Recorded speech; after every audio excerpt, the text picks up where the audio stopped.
Police in the South American country of Bolivia say they know without a doubt who killed two Mormon missionaries there in May. Authorities say they've come close to apprehending the assassins, but so far the three prime suspects have eluded capture.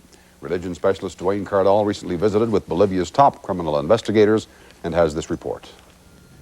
His name is Johnny Justino Peralta Espinoza, age 31, and the man Bolivian police say killed the two Mormon missionaries from Utah. 3 others are on this wanted poster, 2 of them in connection with the murders, the other as an accomplice. But police say Peralta pulled the trigger. We believe that he has received military training and political indoctrination in Cuba, in Nicaragua, and perhaps in some other socialist countries.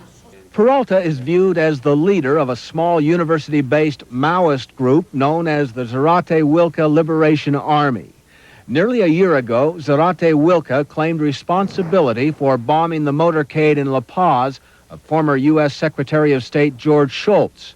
Still, police weren't sure the terrorist organization really existed until after the missionary assassinations. A month later, they arrested 4 of the group's members.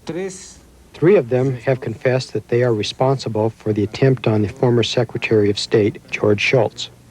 Zarate Wilca was an obscure figure in Bolivian history, a miner of Indian descent who led a peasant revolt in the 1800s.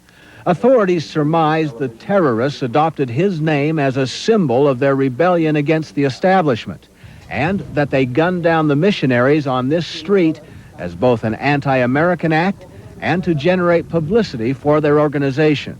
In reality, it is a racist group of Indians against white people, and they want, through their principles, to liberate the poor, the oppressed, the proletariat from the oligarchy. With 4 of the group in jail and the prime suspects in the murders identified, police believe they have the Zarate Wilca Liberation Army on the run.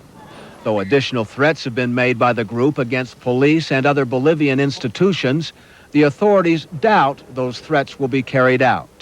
Now, the missionary assassinations are a high priority case in Bolivia. Some 24 Bolivian police officers are working full-time on the case.